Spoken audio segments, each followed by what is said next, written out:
জাহান্নামের ঘেটের দারোয়ান ক্ষুধার্ত সহ্য করতে পারি না, ক্ষুধার যাতনা সহ্য হয় না, খাবার দাও। এই জাহান্নামের দারোগার কাছে ইনায় বিনয় করে যখন জাহান্নামীরা খাবার চাইবে, আল্লাহর পক্ষ থেকে জাহান্নামের থেকে খাবার আসবে। এমন খাবার ওয়াতাআমান যা গুসসাতি ওয়া আযাবান আলিমা।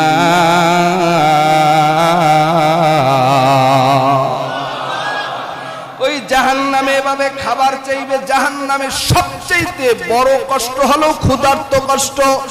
আজ দুনিয়ার জমিনে 14 ঘন্টা 16 ঘন্টা 17 ঘন্টা আপনি ক্ষুধার কষ্ট সহ্য করতে পারেন না। ওই জাহান্নামে অনন্ত অসীম কেমনে ক্ষুধার কষ্ট সহ্য করবেন? জাহান্নামী ক্ষুধার্ত ব্যক্তিরা যেমন খাবার চাইবে, খাবার চাওয়ার পর জাহান্নামীদেরকে এমন খাবার দেওয়া হবে ওয়াতাআমান দা গুসসাতি ওয়া আযাবান আলিমা। এমন নাপাক দুর্গন্ধযুক্ত পুষ জাহান্নামীদের সামনে দিবেন, এত গরম। ওই পুষের পেলাটা সামনে নেওয়ার সাথে সাথে চেহারা ঝলসিয়ে চেহারার মাংসগুলো পেয়ালার ভিতরে পড়ে যাবে। ক্ষুধার্ত ব্যক্তি এত ক্ষুধা থাকবে, ওগুলোই ভিতরে পান করবে। কিতাবের ভিতরে তাফসীরের কিতাবে লেখেন, জাহান্নামী বান্দা খাওয়ার পরে তার পেটের নাড়িভুড়িগুলো পচে গলায় ঝুপ ঝুপ করে বের হয়ে যাবে। এরপরও ক্ষুধার তৃষ্ণা মিটবে না। আল্লাহ বলেন, ওই জাহান্নামীদেরকে আমি এমন একটা খাবার দিব, যেই খাবারটা মুখে নেওয়ার পর ওই খাবারটা পেটের ভিতরে যাবে না, বাহিরও হবে না, গলার ভিতরে আটকে থাকবে। জাক্কুম, জাক্কুম মানে কাঁটা যুক্ত ফল, কাঁটা যুক্ত খাবার। এর দুনিয়ার মুসলমান দুনিয়ার জমিনে কত মাছ খাই, হরেক রকমের মাছ খাই। এই মাছের একটা কাঁটা যখন গলার ভিতরে বেঁধে যায়, এই মাছের কাঁটাটা গলা থেকে বের করার জন্য পেরেশান হয়ে যায়। যতক্ষণ পর্যন্ত মাছের কাঁটাটা গলার থেকে বের হবে না, ততক্ষণ পর্যন্ত আপনার শান্তি লাগে না, আরাম লাগে না। আর এই জাহান্নামের জাক্কুম কাঁটা যুক্ত ফল যখন জাহান্নামীদেরকে দেওয়া হবে, পেটের ভিতরও যাবে না, বাহিরও হবে না, কত কঠিন হবে অবস্থা। অতএব ওই জাহান্নামের শাস্তি যারা ভোগ করতে পারবেন না, বিনয়ের সাথে বলি, দুনিয়ার এই সামান্য সময় একটু অনাহার থাকেন, ক্ষুধার্ত থাকেন, আল্লাহর ভয় নিয়ে ক্ষুধা নিয়ে দুনিয়ার জমিনে চলেন। কারণ দুনিয়ার সময়টা কিন্তু বেশি না। শুরুতেই বলেছিলাম, বাংলাদেশ থেকে মানুষ যেই দেশেই যায় না কেন, একটা পাসপোর্টে ভিসা লাগায়া দেয়, মেয়াদ দিয়া দেয়। 3 মাস 14 দিন 15 দিন 1 মাস 2 বছর 5 বছরের মেয়াদ থাকে।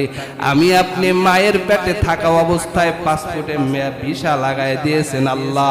অতএব এই মায়ের পেট থেকে দুনিয়াতে আসার পর কয়দিন আপনি দুনিয়াতে থাকবেন, এই মেয়াদ কিন্তু আপনাকে আমাকে আল্লাহ জানায়া দেয় নাই। এমন একটা সময় আপনাকে আমার ডাক চলে আসবে। কত সময় মা বাবা সন্তানকে লেখাপড়া করাইয়া এইভাবে চাকরির জন্য প্রস্তুত করলো, মা বাবা এখন বয়বৃদ্ধ হয়ে গেছে, কামাই সুদ সন্তান, সন্তান এখন কামাই করবে। এমন সময় আল্লাহর পক্ষ থেকে অর্ডার আসছে যে ওর ভিসার মেয়াদ শেষ হয়ে গেছে, এখন আর ওকে দুনিয়াতে রাখা যাবে না। মালাকুল মউত আজরাইল সন্তানকে নিয়ে যায়। মা বাবায় কান্না করে। এদিক থেকে সরকারি চাকরির অ্যাপয়েন্টমেন্ট লেটার চলে আসছে, কিন্তু সন্তান দুনিয়াতে নাই। মা বাবায় কান্নার আওয়াজ, সন্তান নাই। আল্লাহ বলেন, তোমার সন্তানের পাসপোর্টের মেয়াদ শেষ হয়ে গেছে, আমি তোমার সন্তানকে দুনিয়ার থেকে নিয়ে আসছি। এইভাবে মা বাবার থেকে সন্তান আলাদা হয়ে যায়, সন্তান থেকে মা বাবা পৃথক হয়ে যায়, স্ত্রীর থেকে স্বামী আলাদা হয়ে যায়, স্বামীর থেকে স্ত্রী আলাদা হয়ে যায়। অতএব বিনয়ের সাথে বলি, এই রমজান মাস সুস্থ থাকা অবস্থায় একটা সিয়াম বাদ দিবেন না। হক আদায় করে করে সিয়াম পালন করুন, আল্লাহর ভয় অন্তরে সঞ্চয় করুন। দুনিয়াতে কেউ দেখুক আর না দেখুক, আমি দুনিয়াতে চলতেছি, একজন দেখে আওয়াজ করে বলেন তিনি কি? বলেন ইয়া আইয়ুহাল্লাযীনা আমানু, হে ঈমানদার বান্দা বান্দিগণ, কুতিবা আলাইকুমুস সিয়াম, আমি আল্লাহ তোমাদের উপরে পবিত্র রমজানের সিয়ামকে ফরজ করেছি।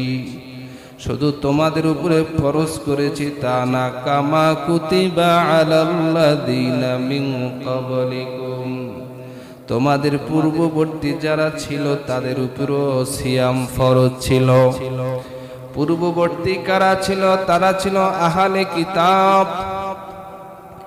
এই আহলে কিতাবদের উপরেও আল্লাহ তাআলা রমজানের সিয়াম ফরজ করেছিলেন। সংক্ষিপ্ত কথা হলো, এই জমিনের ভিতরে যত মানুষ আগমন করেছেন সবার উপরে আল্লাহ তাআলা সিয়ামকে ফরজ করেছেন, কিন্তু সকলেই অস্বীকৃতি জানালো। শুধুমাত্র উম্মতি মুহাম্মাদি এই রমজানের সিয়ামকে স্বীকৃতি জানালো, কবুল করে নিল, মানিয়ে নিল। আল্লাহ বলেন, দুনিয়ার মানুষ, আমি আল্লাহ কেন এই রমজানের সিয়াম তোমাদের উপরে ফরজ করেছি জানো? শুধুমাত্র একমাত্র কেবলমাত্র একটাই কারণ, লাআল্লাকুম তাত্তাকুন।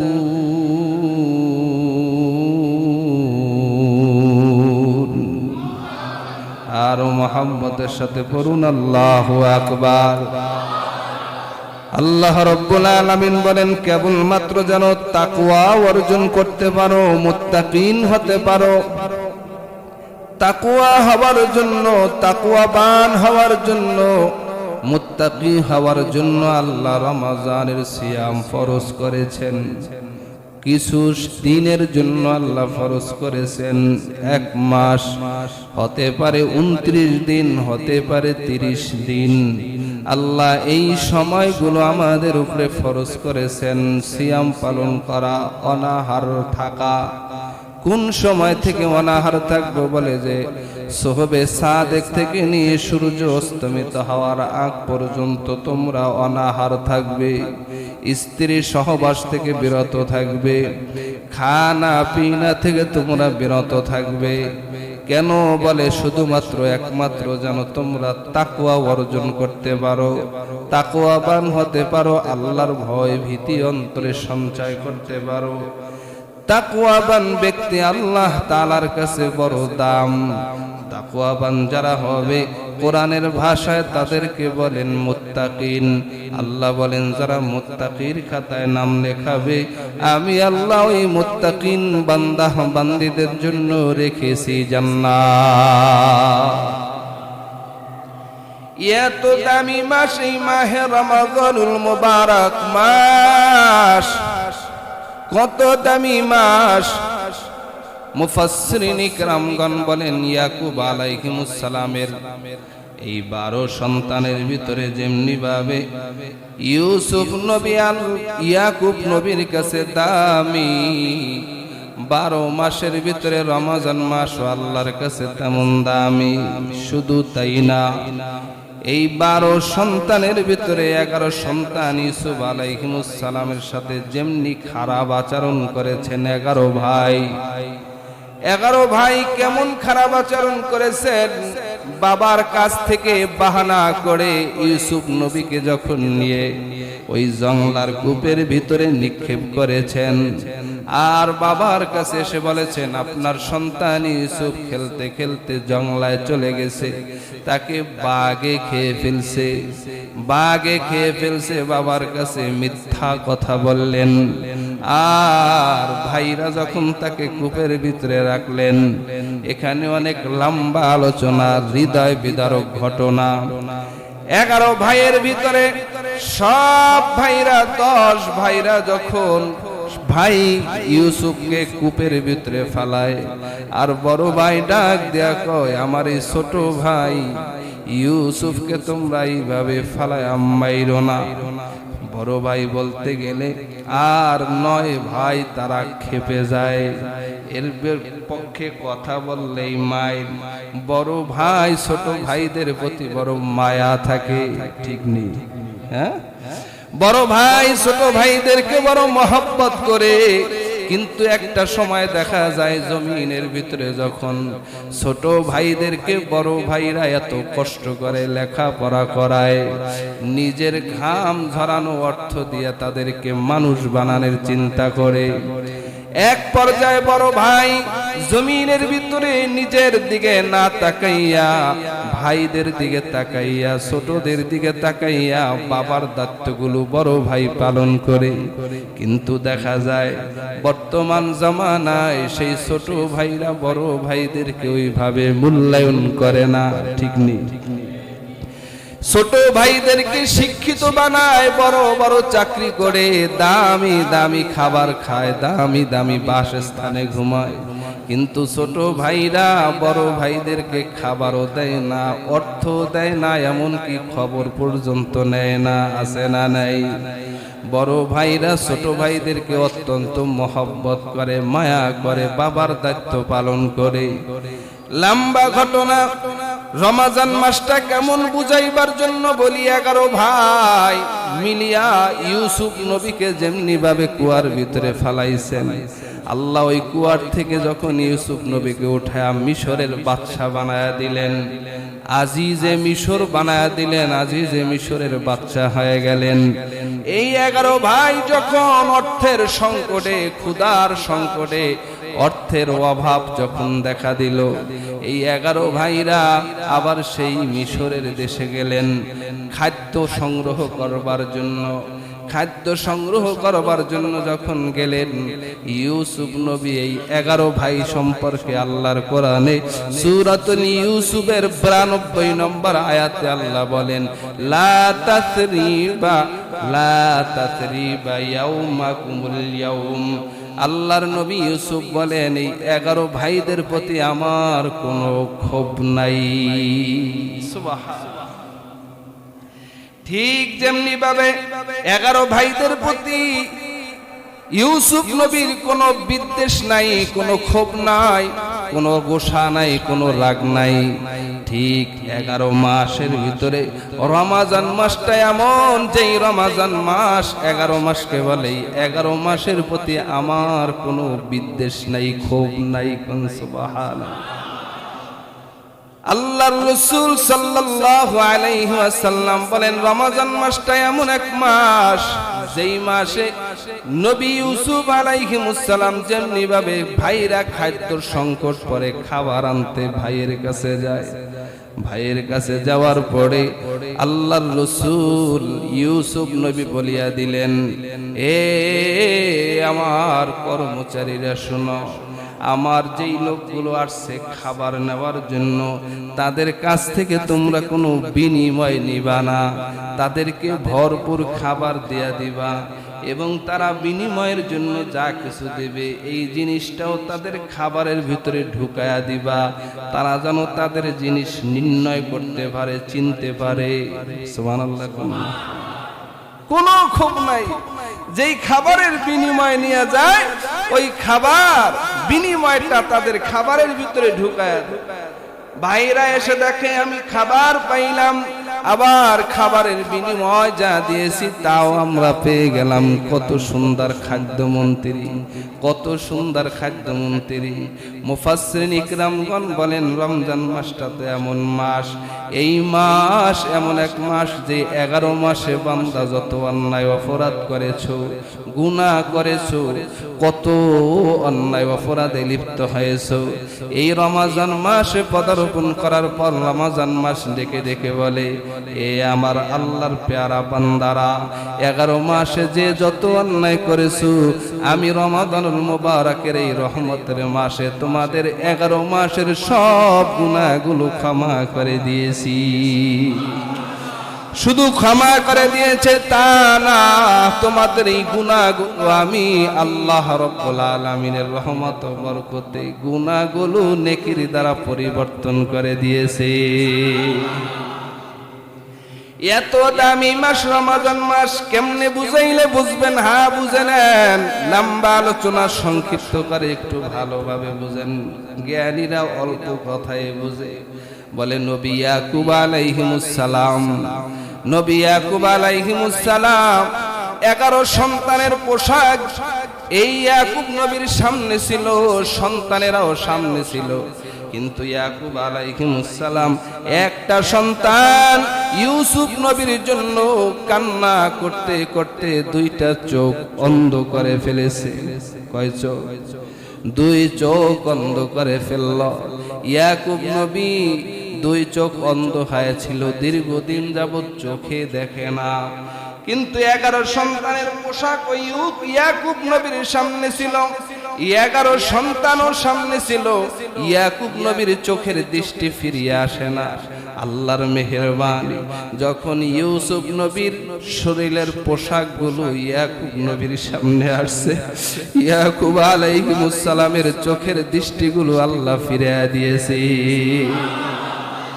শুধু চোখের দৃষ্টি ফিরিয়ে দিয়েছেন তা না, মুফাসসিরিন ইকরামগণ বলেন ইয়াকুব আলাইহিমুস সালাম ইউসুফ নবীর পোশাক তার সামনে আনার পরে চোখের দৃষ্টিগুলো পূর্বের থেকে আরো বেড়ে গেছে, নাকের ঘ্রাণ শক্তি পূর্ব থেকে আরো বেড়ে গেছে, কানের শ্রবণ শক্তি পূর্ব থেকে আরো বেড়ে গেছে, এমনকি শরীরের যেই শক্তি ছিল এই শক্তিটা পূর্বে যা ছিল তার থেকে আরো বেড়ে গেছে। কোন সুবহানাল্লাহ। ও নবীর উম্মতেরা, এই রমজান মাস তো এমন মাস, এই মাসে যদি তোমরা কদরদানি করতে পারো, এই মাসের যদি ইবাদত করতে পারো, এই মাসে যদি আল্লাহর হুকুম মানতে পারো, তোমার 11 মাসের যত গুনাহ আছে, যত রাগ আছে, যত ক্ষোভ আছে, যত মনের দুঃখ আছে, যত মনের কষ্ট আছে, আল্লাহ এই 11 মাসের সব দুঃখ কষ্ট গুনাহ মার্জনা করে রমজানের বরকতে তোমাকে আল্লাহ পবিত্র বানায় দিবে। অতএব এই রমজানের কদরদানি করো হে মুমিন, রমজান মাসের হেফাজত করো। 3 প্রকারের সিয়াম পালন করো। 1 নম্বর সিয়াম হলো অন্তরের সিয়াম। অন্তরের সিয়াম হলো অন্তরের লোভ লালসা থেকে অন্তরকে বিরত রাখো। অন্তরে লোভ লালসা থেকে অন্তরকে বিরত রাখো, 1 নম্বর অন্তরের সিয়াম। বারবার বলি, সংক্ষিপ্ত করে বলি, জুমার দিন লম্বা আলোচনা করার সুযোগ নাই। 1 নম্বর অন্তরের সিয়াম। অন্তরের সিয়াম পালন করো, লোভ লালসা থেকে অন্তরকে হেফাজত করো। 2 নম্বর হলো আকলের সিয়াম। আকল দ্বারা খারাপ চিন্তা চেতনা নফসানিয়াত থেকে নিজের আকলকে হেফাজত করো। 3 নম্বর হলো অঙ্গ প্রত্যঙ্গের সিয়াম।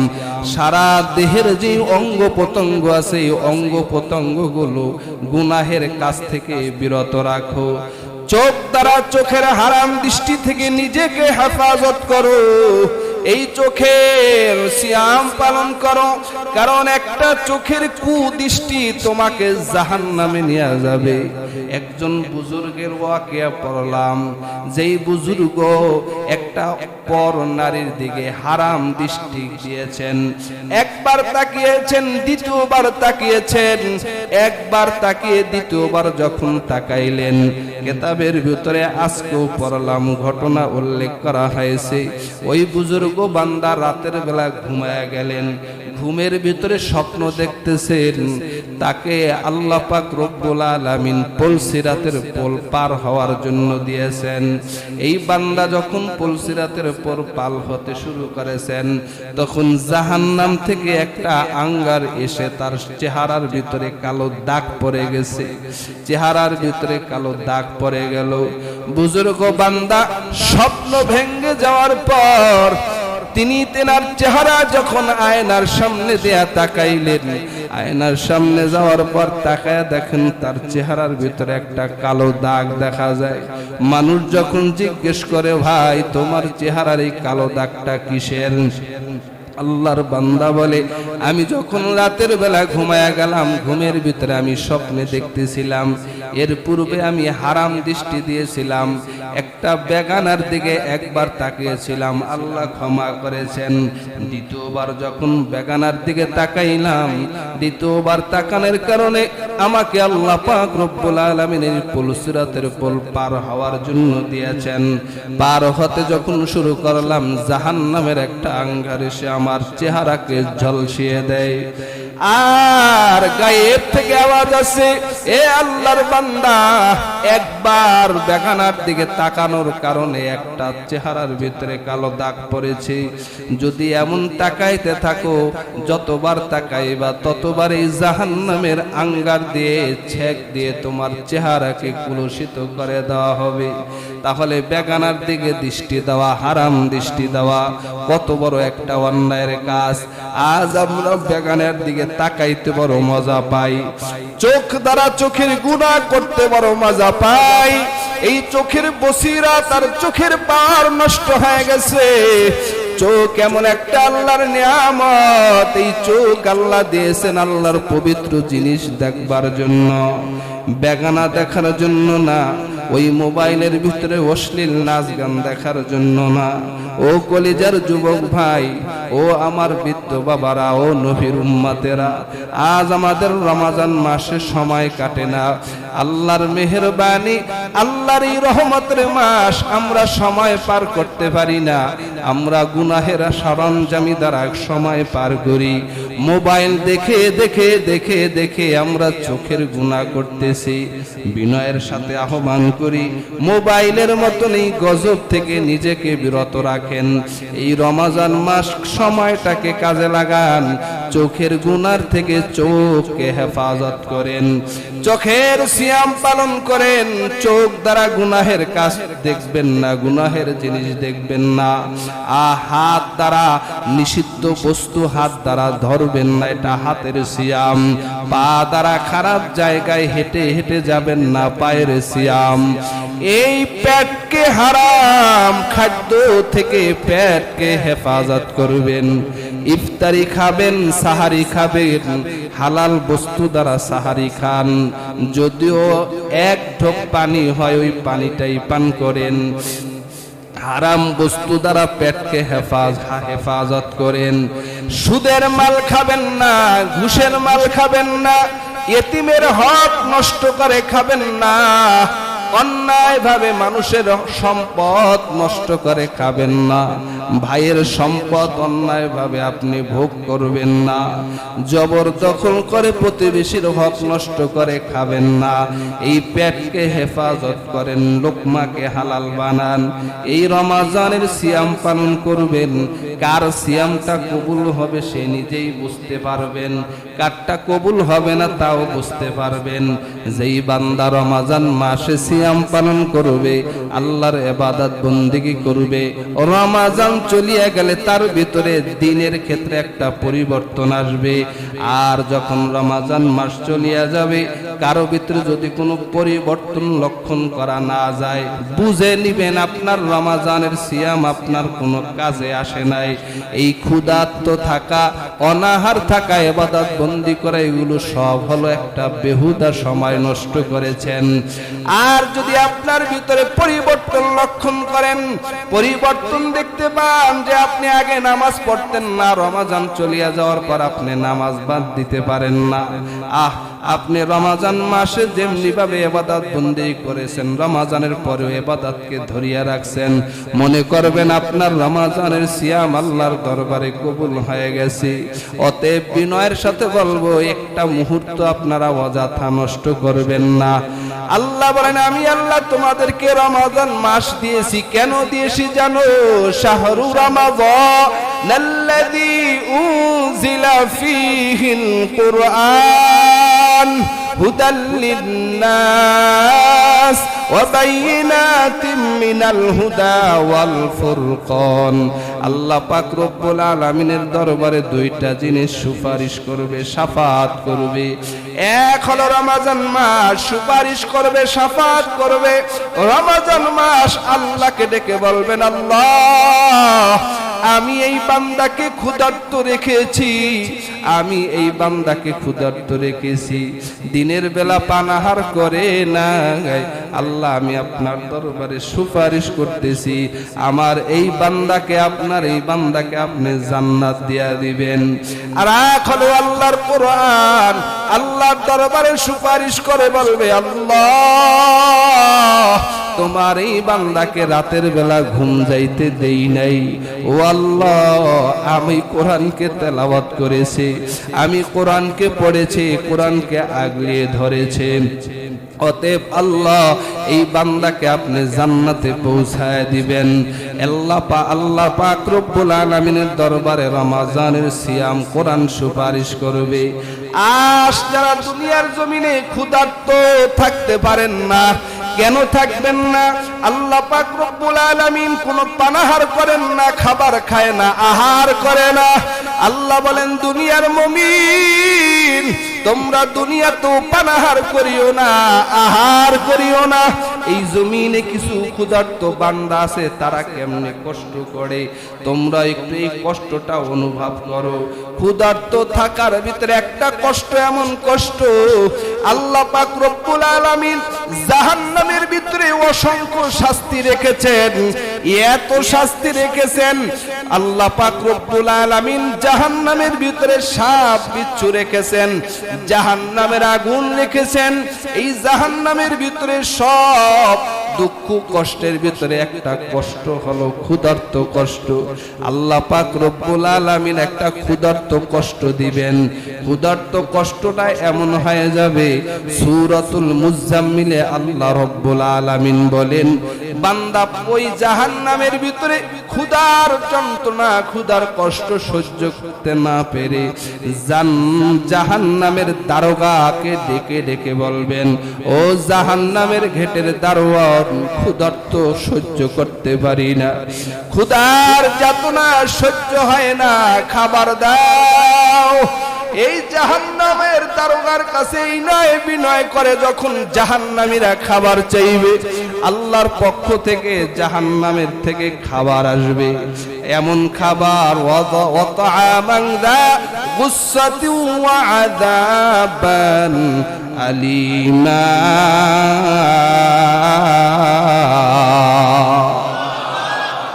ওই জাহান্নামে এভাবে খাবার চাইবে। জাহান্নামের সবচেয়ে বড় কষ্ট হলো ক্ষুধার্ত কষ্ট।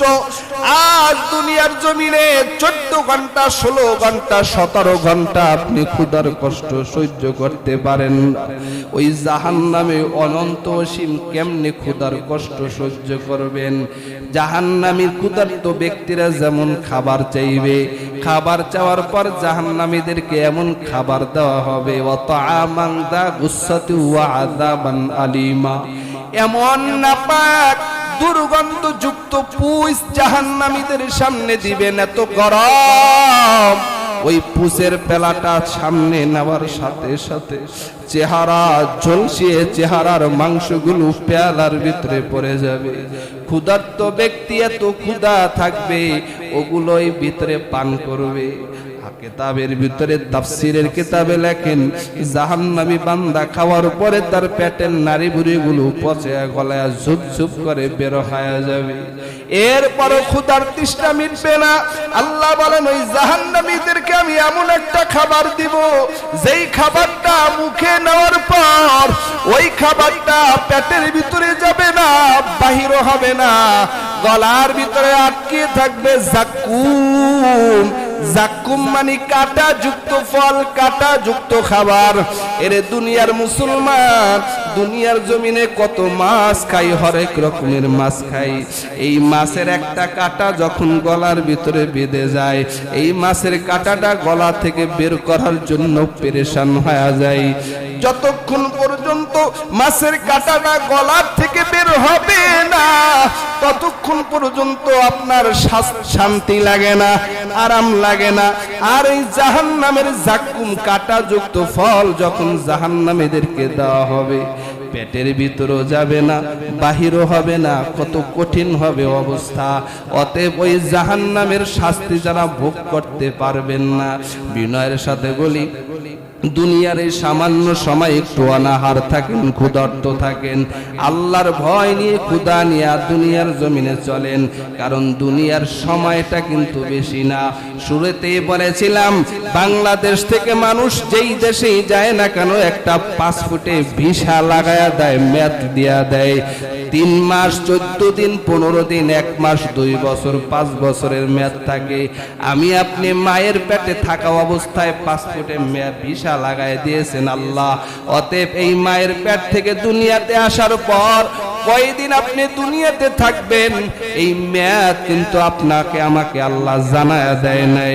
এমন একটা সময় আপনাকে আমার ডাক চলে আসবে। কত সময় মা বাবা সন্তানকে লেখাপড়া করাইয়া এইভাবে চাকরির জন্য প্রস্তুত করলো, মা বাবা এখন বয়বৃদ্ধ হয়ে গেছে, কামাই সুদ সন্তান, সন্তান এখন কামাই করবে। এমন সময় আল্লাহর পক্ষ থেকে অর্ডার আসছে যে ওর ভিসার মেয়াদ শেষ হয়ে গেছে, এখন আর ওকে দুনিয়াতে রাখা যাবে না। মালাকুল মউত আজরাইল সন্তানকে নিয়ে যায়। মা বাবায় কান্না করে। এদিক থেকে সরকারি চাকরির অ্যাপয়েন্টমেন্ট লেটার চলে আসছে, কিন্তু সন্তান দুনিয়াতে নাই। মা বাবায় কান্নার আওয়াজ, সন্তান নাই। আল্লাহ বলেন তোমার সন্তানের পাসপোর্টের মেয়াদ শেষ হয়ে গেছে, আমি তোমার সন্তানকে দুনিয়ার থেকে নিয়ে আসছি। এইভাবে মা বাবার থেকে সন্তান আলাদা হয়ে যায়, সন্তান থেকে মা বাবা পৃথক হয়ে যায়, স্ত্রীর থেকে স্বামী আলাদা হয়ে যায়, স্বামীর থেকে স্ত্রী আলাদা হয়ে যায়। অতএব বিনয়ের সাথে বলি, এই রমজান মাস সুস্থ থাকা অবস্থায় একটা সিয়ামও বাদ দিবেন না। হক আদায় করে সিয়াম পালন করুন, আল্লাহর ভয় অন্তরে সঞ্চয় করুন।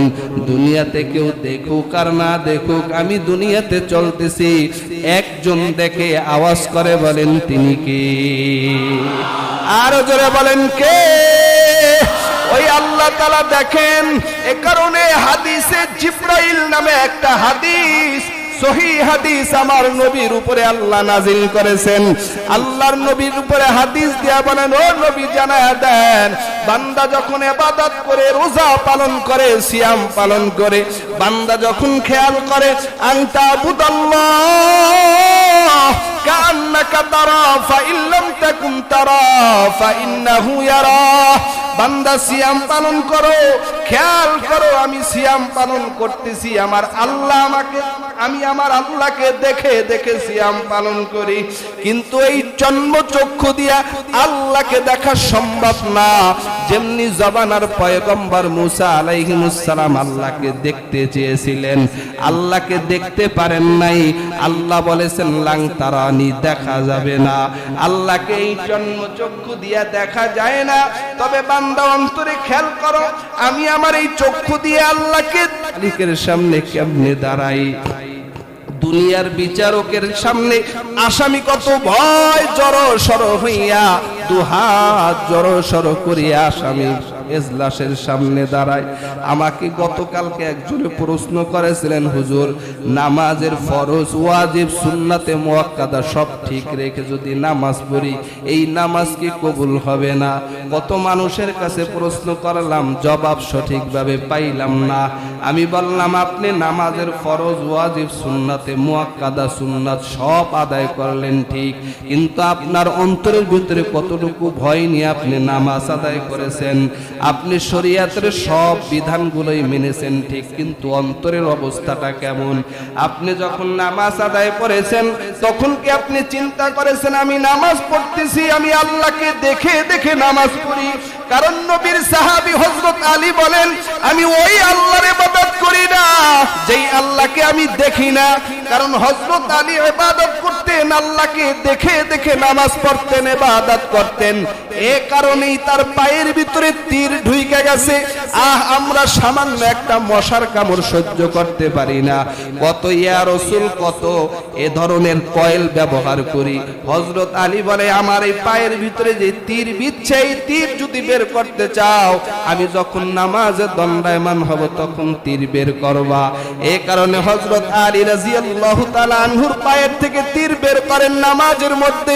হযরত আলী বলেন, আমার নামাজের মধ্যে তোমরা পায়ের মধ্য থেকে তীর বের করছো, কসম আল্লাহর এক বিন্দু পরিমাণ আমি আলী টের করতে পারি নাই। আরো আস্তে করে এখন সুবহানাল্লাহ। হযরত আলী বলেন, আমি ওই আল্লাহর ইবাদত করি না যেই আল্লাহকে আমি দেখি না। আল্লাহকে দেখে দেখে সাহাবায়ে কেরাম ইবাদত করতেন, তবে আমরা আল্লাহকে দেখে ইবাদত করতে পারবো না। এতটুকু খেয়াল অন্তরে রাখা যে আমি দেখি আর না দেখি আমার আল্লাহ আমাকে তাকায় তাকায় দেখতেছেন। এই খেয়াল যখন বান্দা বান্দির অন্তরে ঢুকবে, তখন ওই বান্দা মোবাইলের ভিতরে সময় দিবে না, ওই বান্দা বেহুদা সময় নষ্ট করবে না, ওই বান্দা সুদের টাকা হাত দ্বারা ধরবে না, ওই বান্দা হারাম সম্পদ দ্বারা ইফতার করার সাহস পাবে না, ওই বান্দা অপব্যয় হারাম অন্যায়ভাবে উপার্জিত সম্পদ দ্বারা সাহারি ইফতারি করবে না, দান করবে না। কারণ ওই বান্দার অন্তরে একটা ভয় আছে, আমি আল্লাহকে দেখি আর না দেখি আমার আল্লাহ কিন্তু আমাকে তাকায় তাকায় দেখতেছেন। অতএব নামাজ পড়ো জীবনের শেষ নামাজ মনে করে, রমাজানের সিয়াম পালন করো জীবনের শেষ সিয়াম মনে করে। এই কারণে বিনয়ের সাথে বলতে চাই, ও এলাকার যুবকেরা, ও বৃদ্ধরা, ও পর্দার আলের মা বোনেরা, এই সামান্য সময়ের ক্ষুধার যন্ত্রণা সহ্য করি, পরকালে অনন্ত অসীম ক্ষুধার যন্ত্রণা থেকে যদি বাঁচতে চাই, আর দুনিয়ার এই সামান্য ভোগ বিলাসে যদি আমরা লিপ্ত হয়ে যাই, অনন্ত অসীম সময় আমরা ক্ষুধার ভিতরে থাকবো, এই দিন পানাহার পাইব না, খাবার খাইতে পারবো না। আজ পর্দার আড়ালে আড়ালে আমরা খাবার খাই। কত দুনিয়ার মানুষ দোকানের ভিতরে পর্দা লাগায়া তারপরে বসি, বেগানাকে দেখে দেখে আমরা সময় নষ্ট করি। আজকে আমরা কোরআন পড়তে সময় পাই না, এ কলিজার যুবক ভাই ক্যারাম বোর্ডে সময় পাই, গল্প গুজাবে সময় পাই, আমরা বেহুদা সময় নষ্ট করি, মোবাইলের ভিতরে কতজনে লুড্ডু খেলায় সময় নষ্ট করি। এই সময়টা আল্লাহর কোরআন পড়ো, কোরআনের দিকে তাকাও, কোরআনের একটা অক্ষর পড়ো। কারণ রমাজানের বাহিরে যদি একবার কোরআন একটা অক্ষর পড়া হয়, এক অক্ষরের বিনিময়ে আল্লাহ 10 নেকি দেয়, ওযুর শহীদ পড়লে 20 নেকি দেয়, নামাজের ভিতরে পড়লে 30 নেকি দেয়। কিন্তু রমাজান মাসে যদি কেউ কোরআনুল কারীমের এক অক্ষর তেলাওয়াত করে, আল্লাহ তার আমলনামায় 70 নেকি দেয়া দেয়। ওযু সহকারে পড়লে আল্লাহ 700 নেকি দেয়া দেয়।